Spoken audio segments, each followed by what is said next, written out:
Chapter 46, Johnson's Great Society. In the mid-20th century, the United States was thriving. We were called an affluent society. That means we were rich. Many Americans had cars, bikes, television sets, hi-fi sets, and nice houses, but some people were left out. Some people went hungry. They didn't get a fair chance to go to school or to get a job. Were they to blame for that? What should be done about poverty? The problem was as old as society and not easy to solve. Lyndon Johnson thought something could be done about poverty, and he meant to do it. He intended to build his great society. It would take money, the talent to get bills passed in Congress, and the leadership to make Americans understand that ending poverty would make everyone richer. Johnson revved up his jet engine personality and blasted away. The Civil Rights Act of 1964 was passed. It outlawed most discrimination, helping women as well as minorities. Head Start helped little children prepare for kindergarten. The Job Corps found work for school dropouts. Upward Bound helped needy children go to college. The Neighborhood Youth Corps trained unemployed teenagers. The Teacher Corps trained school teachers. Medicare helped old people pay their hospital bills. Medicaid helped those without much money afford a doctor.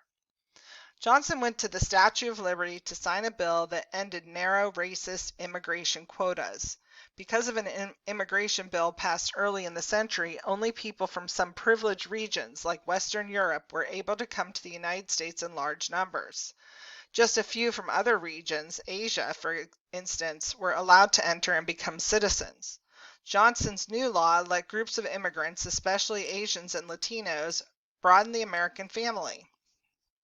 The president began beautification programs and environmental protection programs. Congress and the president worked together. FDR had accomplished a lot during his first 100 days in the presidency. Johnson got even more laws passed. Please pause your video for a few moments and take a look at the chart and read through it. All the new programs cost money, but we had the money. We were a rich nation. Johnson knew that. We could afford the Great Society. We could afford the war on poverty until something else began taking most of our money. That was the war in Southeast Asia.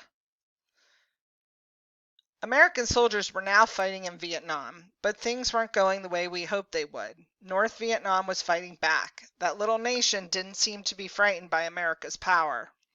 Being president had turned out to be harder than Lyndon Johnson expected it to be. His military and political advisors kept telling him to send more men and more weapons to Vietnam. But some of America's citizens were saying that the war was a mistake. They thought we needed to quit the war. Johnson didn't like that advice at all. He didn't want to be a quitter. But then there was the black community. President Johnson thought that African American people and other minorities would be thrilled with the Great Society programs. They were pleased, but they weren't satisfied. They wanted more. They wanted what everyone else had. They wanted to be equal partners in America. Why? They even wanted to vote.